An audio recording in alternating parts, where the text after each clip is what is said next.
بسم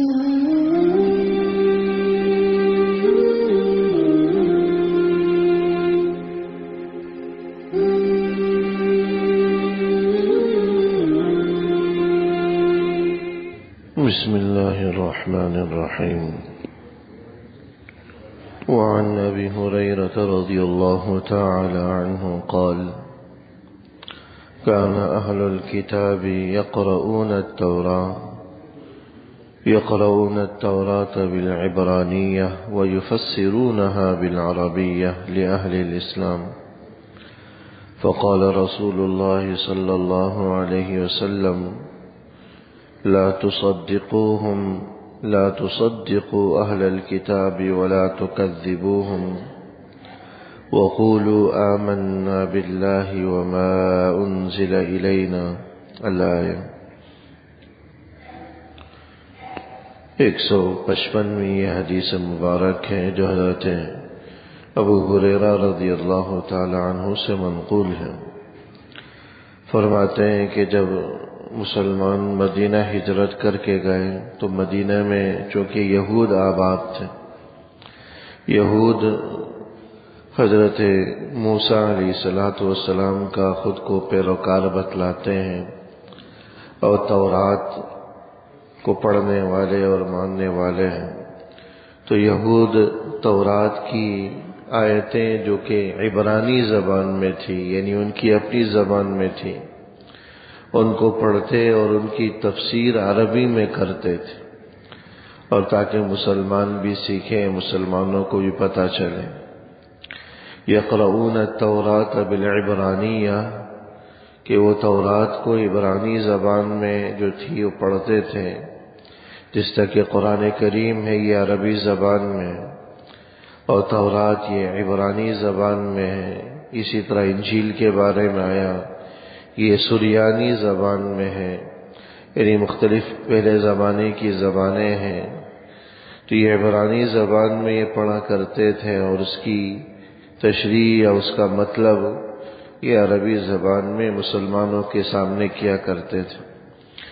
فقال رسول اللہ صلی اللہ علیہ وسلم، تو اس پر حضور علیہ السلام نے حضرات صحابہ سے فرمایا: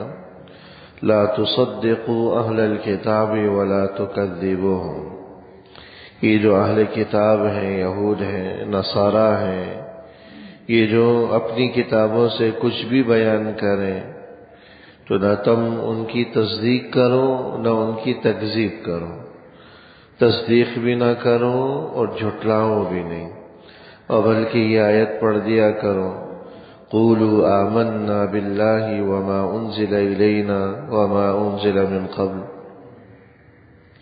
کہ ہم ان تمام باتوں پر ایمان لاتے ہیں جو اللہ جل شانہ نے ہم پر نازل کی، یہ ہم سے پہلے انبیاء کرام علیہ السلام پر نازل کی، ہم ان سب پر ایمان لاتے ہیں۔ ابھی جو اہل کتاب تورات یا انجیل میں سے پڑھ کر سناتے ہیں اور اس کی تصدیق یا تکذیب سے منع فرمایا، تو اس کی وجہ یہی تھی کہ ان لوگوں نے اپنی کتابوں کے اندر بہت زیادہ تحریف اور تبدیلی کر رکھی تھی۔ اتنی تحریف یا تبدیلی تھی کہ پتہ نہیں چلتا تھا کہ درست کیا ہے، غلط کیا ہے، تحریف شدہ کیا ہے، صحیح کیا ہے۔ تو چونکہ اس قسم کی تمیز نہیں تھی کہ کیا صحیح ہے، کیا غلط ہے، کیا تحریف شدہ، تبدیل شدہ ہے اور کیا نہیں ہے، اس لیے حضور علیہ السلام نے فرمایا کہ نہ ان کی تصدیق کرو، کیونکہ ہو سکتا ہے وہ تحریف شدہ ہو، تحریف شدہ، تبدیل شدہ ہو،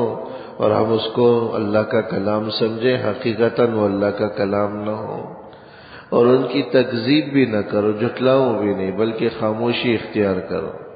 اور جھٹلانے سے اس لیے منع کیا گیا کہ ہو سکتا ہے وہ درست ہو، تو کہ کیا تبدیلی ہوئی ہے، کتنی تبدیلی ہوئی ہے، کتنی نہیں ہوئی، اس کا علم اور اندازہ نہیں ہے۔ اس لیے اسی میں احتیاط ہے کہ انسان نہ تصدیق کرے نہ تکذیب کرے، بلکہ خاموش رہے اور یہ کہے کہ اللہ جل شانہ نے جتنی بھی کتابیں پہلے نازل فرمائی ہم اس سب پر ایمان لاتے ہیں، اس سب پر ایمان رکھتے ہیں، جتنے رسول اللہ نے بھیجے ان تمام رسولوں پر ہم ایمان رکھتے ہیں۔ پچھلی کتابوں کی جو باتیں ہیں ان کو اسرائیلیات کہا جاتا بنیادی طور پر، جیسا کہ حضور علیہ الصلوۃ والسلام کی احادیث ہیں، یہ احادیث کہلاتی ہیں، اور پچھلے جو انبیاء کرام علیہ السلام کے حوالے سے منقول باتیں یا ان کی طرف منسوب باتیں کہ حضرت موسیٰ علیہ السلام کا واقعہ ہے یا ان کی تفصیلات ہیں یا ان کی طرف منسوب کوئی بات ہے، کوئی واقعہ، کوئی حدیث ہے، یا حضرت عیسیٰ علیہ السلام یا حضرت ابراہیم علیہ السلام، جتنے بھی انبیاء کرام علیہ السلام گزرے ہیں ان کی طرف جو منسوب باتیں ہوتی ہیں یا ان کی نسبت سے جو بات بیان کی جاتی ہیں وہ بنیادی طور پر اسرائیلیات کہلاتی ہیں۔ اسرائیل یہ حضرت یعقوب علیہ السلام کا نام تھا، ان کو کہا جاتا تھا۔ تقریباً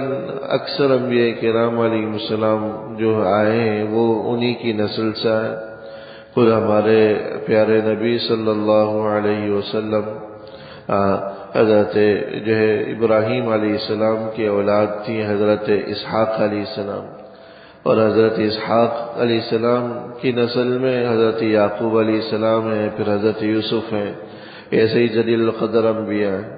اور ہمارے پیارے نبی صلی اللہ علیہ وسلم یہ حضرت ابراہیم علیہ السلام کے صاحبزادے دوسرے حضرت اسماعیل علیہ السلام کی نسل میں سے۔ تو اکثر انبیاء چونکہ حضرت یعقوب علیہ السلام کی نسل میں آئے ہیں اور ان کو اسرائیل کہا جاتا تھا۔ اسرائیل کا عربی عبرانی زبان میں مطلب تھا عبداللہ کے، یعنی اللہ کا بندہ، اللہ کے بندے کے آتے تھے۔ اسرا عبد اور بندے کے معنی میں آتا ہے، اور ایل اس زبان میں اللہ کو کہا جاتا تھا، تو اسرائیل کا معنی عبداللہ کے۔ تو چونکہ ان کا یہ نام تھا، ان کی نسل میں جتنے بھی انبیاء آئے وہ سب بنی اسرائیل کہلاتے ہیں۔ تو یہ روایات جو پچھلے انبیاء کی طرف منسوب ہو اسرائیلیات کہلاتی۔ کچھ اس کے بارے میں علماء نے یہ ہمیں مسئلہ بتلایا ہے کہ ایسی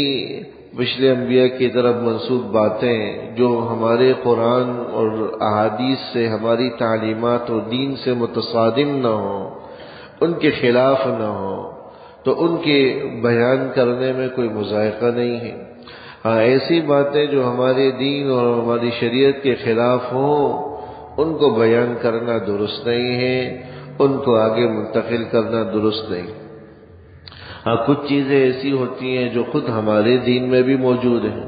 پچھلی شریعتوں میں نماز کا حکم تھا، ہمارے دین میں بھی موجود ہے۔ کچھ ایسے واقعات پچھلی قوموں کے حضور علیہ الصلوۃ والسلام نے اپنی احادیث میں بیان فرمائی ہیں۔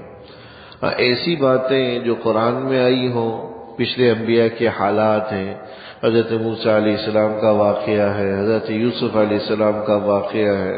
حضرت عیسیٰ علیہ السلام سے متعلق تفصیلات ہیں، یہ ان کتابوں میں بھی ہوں گی اور قرآن کریم میں بھی اور احادیث میں بھی موجود ہے۔ تو جو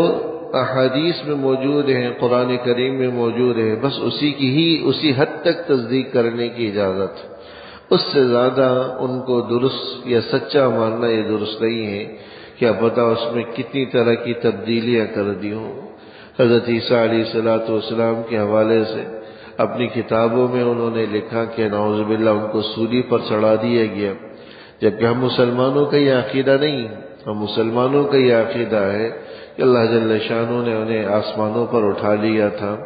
وہ زندہ ہیں، ان پر سولی پر چڑھانے والی بات بالکل خود ساختہ اور غلط ہے۔ قرب قیامت کے وقت حضرت عیسیٰ علیہ السلام کی آمد ہوگی، دوبارہ وہ دنیا میں تشریف لائیں گے اور اپنی باقی جو زندگی ہے وہ جئیں گے، پھر طبعی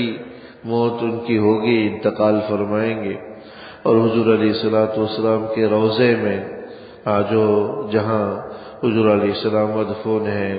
حضرات صحابہ میں حضرت ابوبکر اور حضرت عمر رضی اللہ تعالی عنہما مدفون ہیں، وہیں حضرت عیسیٰ علیہ السلام کی بھی تدفین ہو۔ یہ ہم مسلمانوں کا واضح سادہ سا عقیدہ ہے۔ اس سے زائد کچھ باتیں جو ان کی کتابوں میں ہیں یا وہ بیان کرتے ہیں، یہ ان کی تحریف شدہ، تبدیل شدہ باتیں ہیں، جس کی تصدیق کا ہمیں حکم نہیں ہے،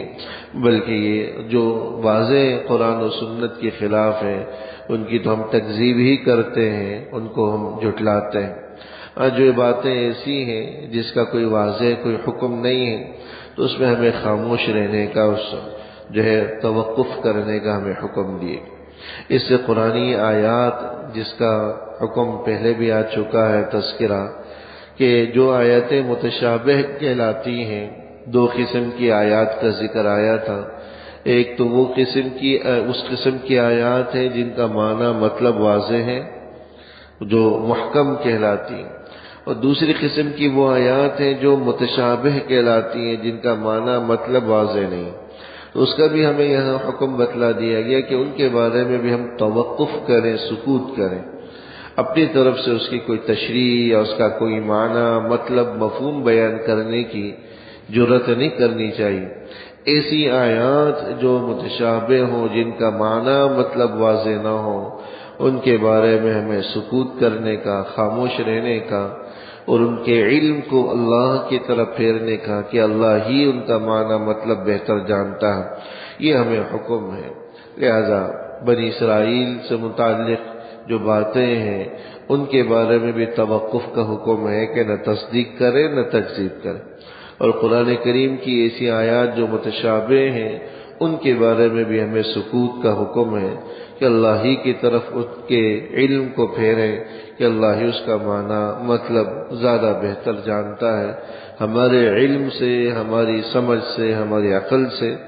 ان کا معنی مطلب بالا ہے، ہماری فہم میں ان کا معنی مطلب نہیں آتا۔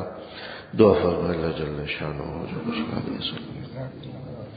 ربنا تقبل منا انك انت السميع العليم وتب علينا انك انت التواب الرحيم، وصلى الله تعالى على خير خلقه محمد وآله وصحبه اجمعين، آمين برحمتك.